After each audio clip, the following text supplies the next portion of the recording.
Mohon subscribe channel ini dulu, supaya gak ketinggalan berita terbaru Timnas Indonesia. Yes, kabar gembira. Dibocorkan media Prancis, FIFA resmi hukum pemain ilegal Prancis di Piala Dunia U17 2023. FIFA diskualifikasi Prancis dan Timnas Indonesia U17 dinyatakan lolos semifinal melawan Mali menggantikan Prancis. Jadi harapan saya sekarang juga.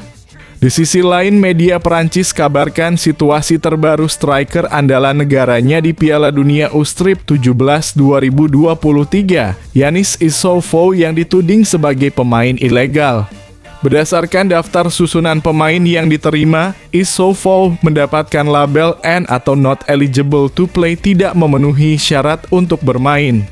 Label N sendiri dikenakan untuk para pemain yang mendapatkan hukuman berupa suspensi kartu kuning atau merah dan sanksi dari Komisi Disiplin FIFA. Berdasarkan laporan media kondang asal Prancis, Yanis Issoufou sendiri mendapatkan hukuman dari FIFA.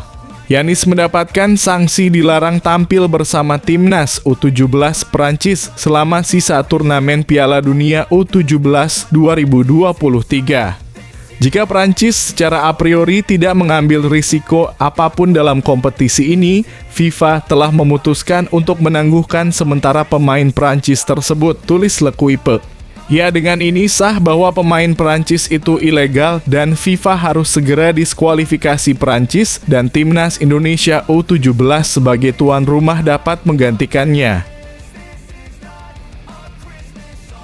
10 pertandingan krusial dan berat penentu nasib Shin Tae-yong di Timnas Indonesia lawan Jepang hingga Irak.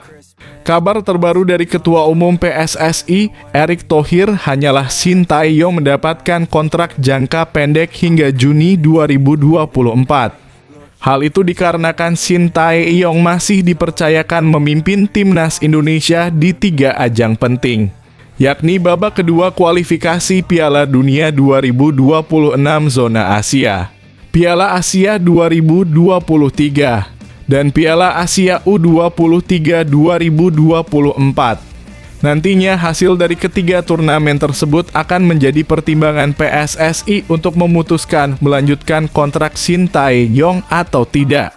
Itu berarti ada 10 pertandingan penting yang akan menjadi penentu nasib Shin Tae-yong di Timnas Indonesia. Soal penilaiannya nanti diperpanjang lebih panjang sesuai dengan prestasi di Piala Asia 2023 dan Piala Asia U23 2024. Saya rasa Coach Shin Tae-yong sudah berbuat maksimal, ujar Erick Thohir pada Oktober 2023 lalu, ketika mengantar Timnas U23 ke Piala Asia U23 untuk pertama kalinya. Selain itu, Timnas Indonesia juga kembali ke Piala Asia setelah 16 tahun. Jadi, suatu prestasi yang luar biasa, tambah Erick. Saya mengapresiasi perpanjangan kontrak, tetapi kalau lebih panjang lagi, tentu saya berharap ada target-target yang disepakati. Saya berdiskusi dengan Coach Shin Tae-yong, saya ada kedekatan. Ini hal yang baik untuk sepak bola Indonesia, imbuh Erick Thohir. Rafael Struijk mimpi bela Timnas Indonesia di Piala Dunia. Rafael Struijk ternyata mempunyai mimpi tinggi untuk membawa tim nasional dalam kurung Timnas Indonesia bermain di Piala Dunia. Rafael mengatakan ingin mewujudkan mimpi itu untuk para penggemar sepak bola di Indonesia. Rafael Struijk resmi menjadi warga negara Indonesia dalam kurung WNI pada Mei 2023 lalu.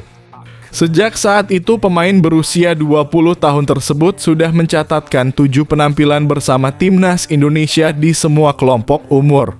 Dia berhasil mencatatkan 2 gol bersama skuad Garuda.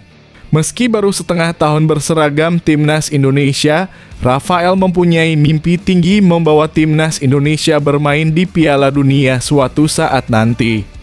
Pemain yang mempunyai darah keturunan Indonesia dari neneknya itu mengatakan mimpi itu merupakan impian terakhirnya.